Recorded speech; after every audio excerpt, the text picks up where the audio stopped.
আমি বাজারে শুনছি আসলে এখানে একটা ভ্যান চুরি হয়েছে এবং খুব ধরা পড়ছে। সেই সময় আমি ওই খবর এখানে আসছি, আসার পরে আমি এলাকায় অনেক লোক এখন জড়ো হয়েছিল, কিন্তু আমি বিষয়টা এরকম উপলব্ধি করতে পারছি যে আসলে এখানে যখন ভ্যান উদ্ধারের জন্য এখানকার পোশাক প্রিয়নের একজন মেম্বার, একটা গ্রাম পুলিশ এবং 12 নম্বরের একজন গ্রাম পুলিশ এবং একজন মেম্বারকে নিয়ে এই বাড়ি তল্লাশি করা হবে, ঠিক সে তার 2 মিনিট আগে একটা সিন্ডিকেট করে একটা লাঠিয়াল বাহিনী নিয়ে বিভিন্ন দেশীয় অস্ত্রশস্ত্র এবং লাঠি বাঠি দিয়ে সবাইকে অ্যাটাক করার চেষ্টা করছে এবং সবাইকে এখান থেকে ধাওয়া করছে এবং মারার চেষ্টা করছে। অনেকে মারছেও, সেটা আমার ক্যামেরা বন্দি আছে।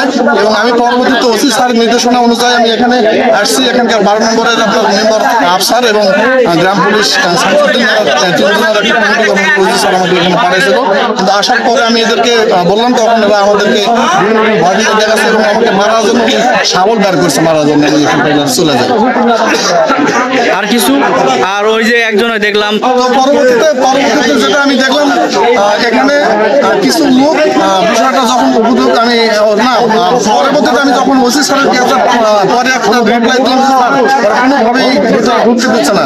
ঠিক সেই সময় ওসি স্যার আমাকে বললো আমি 20 মিনিট পরে ফোন দিয়ে 20 মিনিট পরে আগে আমাকে ডাকা নিয়ে যায়। ওখানে যে একটা হুজুর সামনে ব্যারিকেড দিল, ঢুকতে দিবে না, যে হুজুরটা পান্নাথপুরের যে হুজুর, ওই বিষয়টা কিছু জানেন? হ্যাঁ, ওই হুজুরটা বেশি সবচেয়ে বেশি অ্যাপারেন্ট করছে এবং ভিতরে কোনোভাবেই যেতে দিচ্ছে না। আমি ওনাকে বারবার রিকোয়েস্ট করছি, আসলে যেহেতু এখানে পাঠাইছে আমরা দেখছি, যদি না থাকে আমরা চলে যাবো।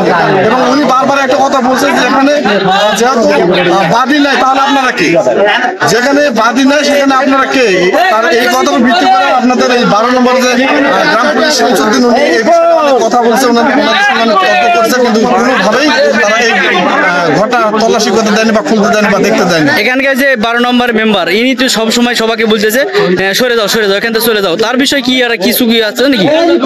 ওই বিষয়টা আমি এখনো আজ করতে পারিনি। তখন আমি ওসি স্যারের সাথে কথা বললো যে তাহলে ঠিক আছে, এবং গ্রাম পুলিশের সাথে আমার কথা বলা আমি গ্রাম পুলিশ এবং ওই মেম্বার এই 3 জনে মিলে আমি ওই ঘর আমরা দেখবো। সেই সময় আমরা এখানে আসলাম, তখন ওখানে এসে আমাদের বিভিন্ন প্রসারিং এবং আমাকে মারার জন্য শাবল বের করে আমাদেরকে এখানে সরা দেওয়ার চেষ্টা করছে। পরবর্তীতে কিছুক্ষণ পর আমি যখন ওসি স্যারকে আবার একটা ফোন করলাম, তখন আমাকে ম্যানেজ করার জন্য ওরা বিভিন্ন রকম চেষ্টা করছে, আমাকে মোটা অঙ্কের টাকাও দেওয়ার চেষ্টা করছে। আমি এখান থেকে চলে যাই। আচ্ছা, ধন্যবাদ। আবার পরে একটু করবো। পাঠাচ্ছিল, আপনি কি পরিমাণ হ্যামারিং এ শিকার হয়েছেন?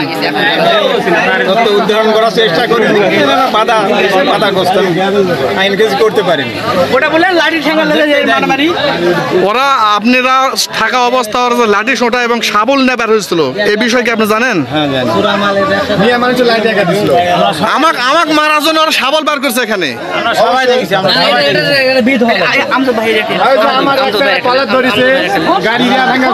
আপনি তো এখানে এই বিষয়টা অনেকক্ষণ ধরে কম্প্রোমাইজ করার চেষ্টা করছেন।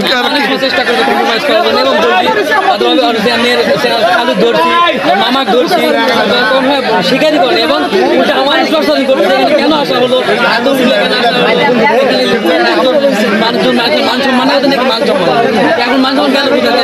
আচ্ছা ভাই, আপনাকে তো আপনার ভ্যান সহ আপনাকে ধরে আপনার গাড়ি তো আমি দেখলাম যে জঙ্গলের মধ্যে ঢুকায় নিয়ে চলে গেল এবং আপনার মধ্যে ঢুকে গাড়ি আটকায় দিবে, আমরা বলে মারামারি করবো।